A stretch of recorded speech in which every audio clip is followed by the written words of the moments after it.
Well, we made it to the second half of the Star Guardian event, which means, unsurprisingly, we got a new cinematic to continue the story.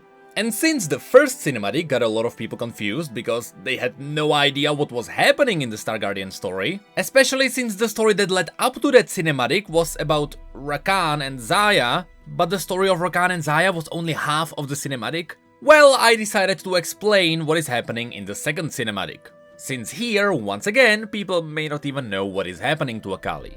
But before we get to it, there is something I need to mention. If you have no idea what is happening in the latest cinematic, that's partially on purpose. That's because this cinematic is happening after the first two chapters, and more importantly, it is a setup for the story that is about to come. So this cinematic gives us context for the beginning of chapter 3. And since this cinematic is happening in the middle of the Star Guardian story, I think it's clear to say there will be spoilers for the first two chapters. But now, without further ado, let's have a look at the Shadow of a Doubt cinematic. This cinematic begins with Akali in her room after the final battle of the chapter 2. There, the Star Guardians fought Fiddlesticks, and they actually defeated him. And that's when it was revealed that, massive spoiler, Fiddlesticks was the first Star Guardian to fall, called Harp.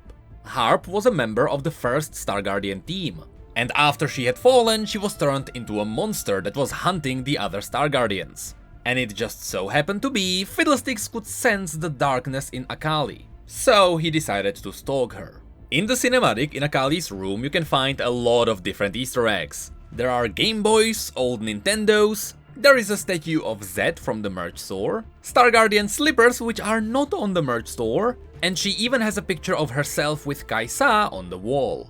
This is the picture from the Star Guardian story released before this event. It then cuts to Akali scrolling on her phone. The point of this scene is to show us that while everyone else is together, Akali feels alone. That's because her entire life she was a street kid, and it was really hard for her to make friends anywhere. Kai'Sa was the only one she could rely on. And after that, she starts talking to herself about how she's gonna drag everyone else down, and how she will always be alone. Despite this not really being the case. These are just her own nightmares. And then, I believe it is Kai'Sa's voice that says that she's a disappointment. And that's what makes her snap.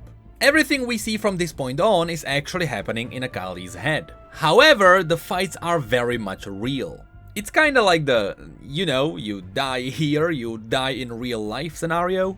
Anyway, as she's mentally falling down into the darkness, you can see the two bracelets from her story, one belonging to Kai'Sa and the other one being hers. As she falls down, she flies by 4 crystals. These are the crystals of the 4 other team members. There is Talia, Quinn, Rel, and then she loudly gasps when she sees Kai'Sa. Now, the reason why we have Quinn and Rel here is because they are the team members who appear in chapter 3. Once again, this is all a cinematic to set up the future story. And then, as she starts falling through the streets, which by the way, these are the same streets which we have seen on the other art, you can see the 2 connected bracelets of Akali and Kai'Sa. And of course, all of that is framed by Fiddlesticks' smile, meaning that Fiddlesticks is not really dead. Which makes sense because even in the core universe, killing demons is actually very hard. So it is likely that they destroyed the physical vessel of Fiddlesticks, but his shadow is still haunting Akali. The cinematic even made sure to put in horizontal lines, which kinda look like a mental prison, to show you how he can warp reality. And then she finally reaches the bottom. It is revealed that she is surrounded by a checkerboard, because so far it was revealed that Fiddlesticks is turning everything into checkers around it, and you can see that there are some school desks and chairs around the place. Her life is set in a school setting after all, and this is her subconsciousness. But in the foreground you can also see 2 fallen chess pieces. Based on the crowns, these are both queens, and they match the colors of Akali and Kai'Sa. And in the back you can see the still standing white-crowned king. As she stands up, she can see her own reflection. This is really cool because this also appears in her skin in the game. I made jokes about the reflection making you look up her skirt, and the same applies here. She then finally sees her own reflection, and she notices the smile and the tear which Fiddlesticks had too, confirming that this nightmare does come from Fiddlesticks. And then there is a smooth transition that makes the reflection come alive. This is an equivalent to fighting her own demon, and behind her it is cool to see a bouquet of flowers. Because when she was a bit younger, the first time she had ever seen a Star Guardian was when Rakan crashed into a flower stand. Also, her connection to Kai'Sa is related to flowers. And then the action scene starts. This is actually a very cool fight with a lot of Easter eggs related to her abilities in-game. You know, smoke bombs, dashes, stuff like that. And the fight finishes with Akali defeating her own demon. Fun fact, it is cool to see the spell effects from the game in this cinematic on the ground around her too. And then, as the demon falls apart, you can see that the shadow remained beneath it. This shadow then starts reaching for Akali. And that's when it was revealed that Fiddlesticks is not really dead. Not only are these clearly Fiddlesticks' hands, but you can even hear his voice in this scene. I don't know if this was intended, but it's kinda cool how this reflects the cinematic with Kai'Sa. But it might just be a coincidence.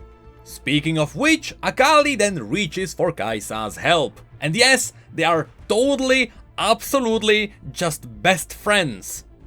Besties forever.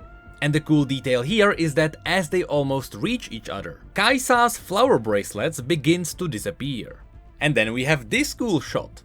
On one side you can see Akali being dragged into the darkness by the hands of Fiddlesticks, and on the other side you can see Akali's shadow being dragged back by Kai'Sa's still sane personality. Regardless, when Akali looks back, she sees Morgana, who has not only been the main villain in the first 2 chapters, but it was later revealed that she was somehow manipulating Fiddlesticks. I believe later on we will learn what's Morgana's real plan, but Morgana was the one who offered Akali guidance when it came to dealing with her own darkness. That's what this scene is all about. Once again, it gives you context. Even though Morgana is absolutely a villain, she is giving Akali a choice to deal with her dark side. And this scene ends with Akali being split up. This is kinda teasing that she is going to have 2 personalities. One where she's a full-on Star Guardian, and one where she is full of doubt.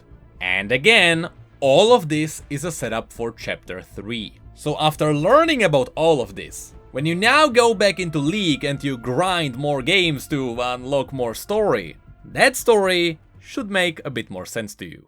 But that's it for the cinematic.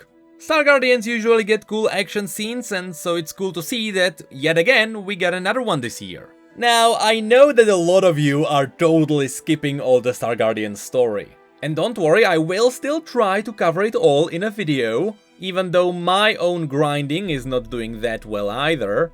But yeah, I have to admit, the first chapter was kinda weak. But now the story is ramping up into an interesting place. Which is not surprising, because out of all the alternative universes, Star Guardians always had the best story. And speaking of semi-canon stories, why is there KDA, Kai'Sa and Ahri in the background? Did they become Star Guardians after they were pop stars?